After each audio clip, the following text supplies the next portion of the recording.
Nous allons attaquer la lettre B de notre abécédaire avec le mot binarité. Pour le genre, la binarité se traduit par les stéréotypes vers lesquels on conditionne les enfants. Leurs goûts, leurs comportements sont enseignés volontairement ou involontairement.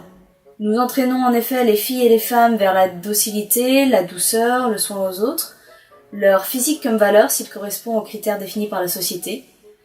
Et les garçons, quant à eux, sont entraînés vers la force, le leadership et la confiance en eux. Le genre et sa binarité sont donc une construction sociale et une construction oppressive. Cette construction sociale est également hiérarchisante puisque les stéréotypes qui sont associés aux hommes sont valorisés par rapport à ceux qui sont assignés aux femmes.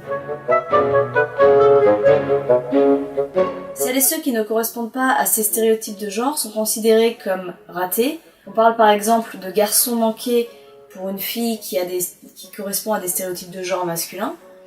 Et on parle d'un garçon efféminé pour un garçon qui aurait des stéréotypes de genre assignés aux femmes. Ce genre imposé aux enfants se fait selon la forme de leurs organes sexuels externes. Les enfants qui naissent avec des organes sexuels ambigus sont mutilés pour correspondre à cette binarité d'assignation. On les appelle les enfants intersexes, dont 200 naissent par an en France.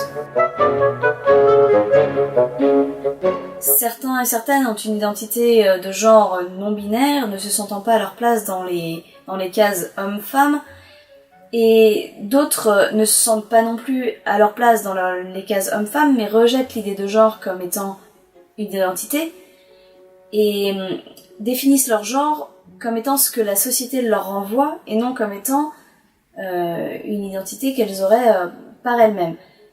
Une femme peut se sentir femme non pas parce qu'elle a la conviction intime d'en être une, mais parce que la société, par la manière de se comporter avec elle, lui rappelle au quotidien qu'elle est une femme.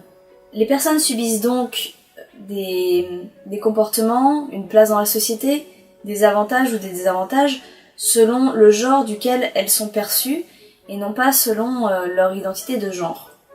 Ainsi, les personnes queer, qu'elles soient gays, lesbiennes, bisexuelles, trans ou non conformes dans le genre, subissent les discriminations indépendamment de leur identité de genre, mais selon la manière dont ils et elles sont perçus par la société. À la différence du genre, une seule orientation sexuelle est normalisée, donc les gens sont perçus comme étant hétéros ou non hétéros. En résumé, quelle que soit notre opinion sur le genre, comme une identité ou comme une construction oppressive, nous subissons les discriminations sexistes si nous sommes perçus comme femmes ou perçus comme non conformes dans le genre.